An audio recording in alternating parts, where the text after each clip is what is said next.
Today we're going to transform the way my 981 Porsche Boxster S looks by outfitting it with a bunch of OEM plus items. And I'm talking about OEM GTS taillights, an OEM GT4 diffuser, an OEM 991.1 front lip. I bet you didn't know you could fit it onto a Boxster. There's a special technique of doing it, which I'm going to highlight in this video. I also couldn't wait and I added these keys spacers, 10 in the front, 15 in the back. Now, the reason why I went with keys spacers, aside from the fact that Brian is a dear friend of mine, is the fact that they are extremely well made for the Porsche world. They have a universal design to fit most hubs. So 991 hubs are different from 981, but the way Brian designed them is they fit most Porsches out there. They fit extremely well, they don't vibrate at high speed, and they do come with extended lugs. So I'm going to link them down in the video description in case you want to get them yourself. Without the spacers, the wheels were sort of sunken in. With the spacers, the wheels poke out just perfectly for that added aggressive look. But when you install spacers or have stickier tires with the wide body design of these cars, you're bound to spit a lot of rocks onto the side of the car. So to protect your precious investment, we've got these TLG guards, which I started in my garage, and now we do sell them via keys. Again, I'm going to link them down in the video description. We're going to install them right now. This is what they look like for the Porsche. For now, for the 981, we only make them for the front. I am designing them for the back. Installing them couldn't be easier. You've got these tabs that fit behind the liner. And once you align it any way you want to, you can go up, you can go down, you can go in or out. You tighten it with 2 provided screws, and that's how they stay in place. For those eagle-eyed viewers, I also added these smoked corner lights. My 911 has clear lights, and I do have to say, the smoked ones do look a little better because they don't stand out as much, and on a darker car, they kind of blend in a little more. So these are the things that every Porsche owner should do. But now let's bring the car inside onto the lift to start installing the rest of the parts. Now, what I'm about to show you, you can do it on your floor, but so I can show you how to do it on a high level, we're gonna do it on the lift. So first thing we're gonna tackle is this OEM GT4 diffuser, which I purchased new. But surprisingly, it came in pieces. I had to assemble it. It's pretty straightforward. It's like putting Legos together. Removing the OEM one is tricky when it comes to unclipping the centerpiece. When it comes to the sides, it's pretty straightforward. You've got a couple of T30 screws here, and then once you kind of go into the inside, you've got a couple of clips that hold the diffuser to the bumper. Removing it is just pressing the tabs with your hand and just sort of guiding them out. Honestly, all you have to do is just touch it, and it comes out. After loosening up both sides, and again, make sure that all the tabs have been pulled out, you'll be left with one stubborn one that's right in the middle, and that's the one that the centerpiece is hanging on.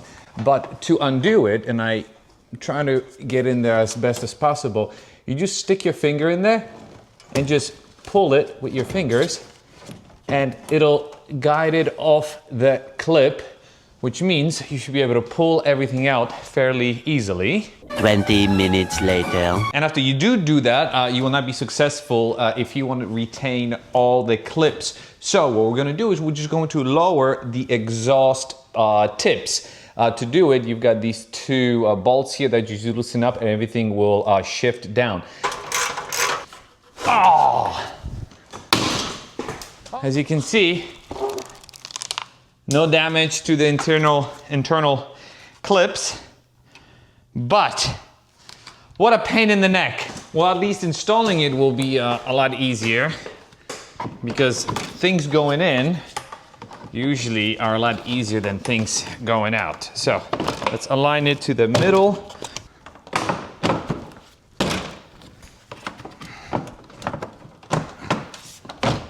You do have to transfer these pieces from the old to the new. This is where the center screws mount. So take them out of this one and put them in the new one.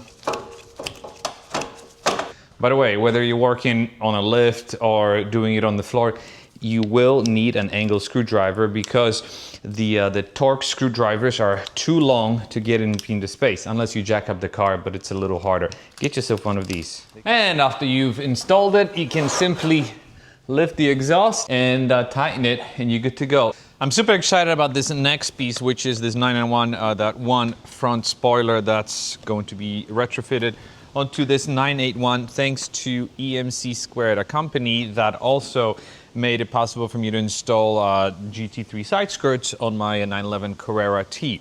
In this case, they took the spoiler and they printed or 3D printed these brackets that are aligned with some of the openings in the bumper, and with some clever use of engineering, they were able to figure out how to mount it.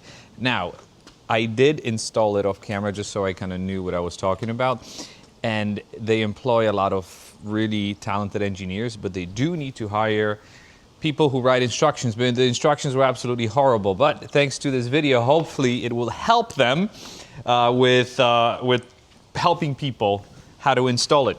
First things first, you have to find the center of this lip. You've got these 3 dashes here. Do not rely on them because the middle one is not at the center. Actually, as a matter of fact, the center of the lip is somewhere here. So you align the center of the lip, and you can mark it with a piece of tape with the center screw in the bumper, which will be your guide. So under the car, you see these slats. You've got a wider opening and a tighter one. The way these things are designed is you slide each clip into the wider opening, and then you slide the whole assembly in place, which will lock the lip in place in the middle, except on the sides. Also, while at it, you take these things with the upper finger pointing towards the car, so this is the driver's side, and you install this into the last slider. So you go inside, slide it in, and it's in place, and you do the same thing on the other side. This is in preparation for what's about to come. You guys, what we're going to be doing is I'm going to take a look at the center that I have marked here, and I want to make sure that it's properly aligned with the screw. I might be able to articulate it better from this side. So again, this is our center. This one is a little loose, but essentially you put all the clips in the center. So now they're all in this loose section. So now you've got to, if this is your center, you've got to slide the whole assembly to the side, and until you're happy with where the center is, you're just gonna have to keep sliding. Some of them will be stubborn. This aligns with this screw, and this is how we know that the center is there. So now we can slide all the clips to the side, which locks them in. I am now under the driver's side. The passenger side will be exactly identical, but what you do is you take the 2 provided screws, put them in. The 2 screws go into these 2 middle holes. So you're gonna have 1 left on each side. However, you also have to make sure that the front of the lip clips into this thing, right? This little finger that we installed. So this finger is clipped in place. You basically go from the front, press it so it clips in. It sort of hooks it on the outside, and now you hook this hook here and you hook it onto these holes. If everything goes well, you're gonna have a lip that's holding from the front and a lip that is now being tightened from the back. As I tightened it, I do have to share with you one last thing. When I was installing it, I realized that there's not enough clearance for the Allen wrench here, so I ended up using a utility knife to scrape it just a tiny bit to give myself enough clearance to tighten this this Allen key. Again, this is a custom solution. You can't blame him for it, but if you are watching OEM-inspired, maybe this is something that you can do as part of your pre-treatment.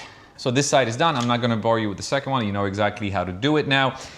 Once I do the other side, I'll show you the last final step of this assembly. The last step is installing what the company calls a trim locker, which essentially fills any gaps that you may have here. This being sort of a Frankenstein retrofit means that you don't necessarily have a perfect fit, but this trim locker does the trick. Essentially, you put it on the underside of the bumper and do your best to cover any gaps. I have to say, this looks surprisingly good. Jeez, look at it. So the lip doesn't go all the way, such as this one. See, this lip does not stretch all the way. So this is sort of a similar style, similar design, but it just kind of make the front end look a little bit more aggressive. Working on the taillights on a Boxster is actually pretty straightforward. Actually, many things are easier on a Boxster. Unlike on the Cayman, on this one, you don't have to remove any plastics. There are two rubber grommets here that you remove, unscrew the taillight, put the new one in, and you're pretty much done. So there you go. We are in the trunk now. You see this little rubber grommet here. You pop it off. This is what it looks like. This is a lovely T30. With the screw out of the way, you now need to sort of massage the taillight out of this hole. Sometimes you can't, so get a little tool and just kind of push it out. There you go. Push it out, unplug the plug. Out with the old, but before we put the new one in, you know me. No one's gonna see it, but it makes me happy.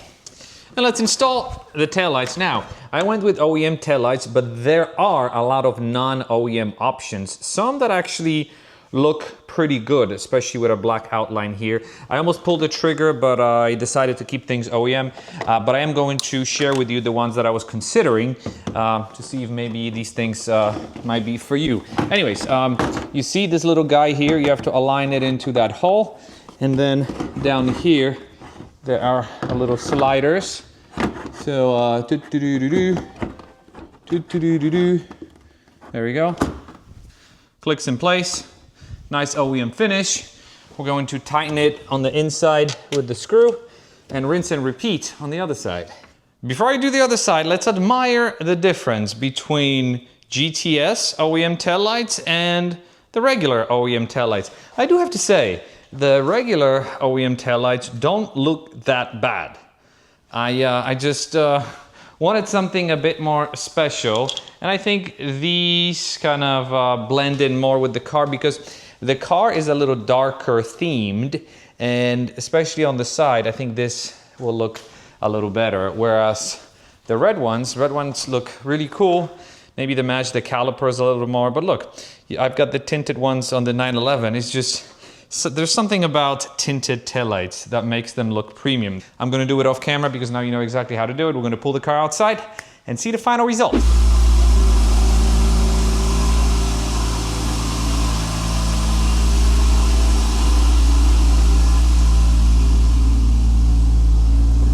Well, ladies and gentlemen, this is it. This is the car in all of its glory. I was not expecting to like this lip as much as I do. It just kind of fits the lines of the car.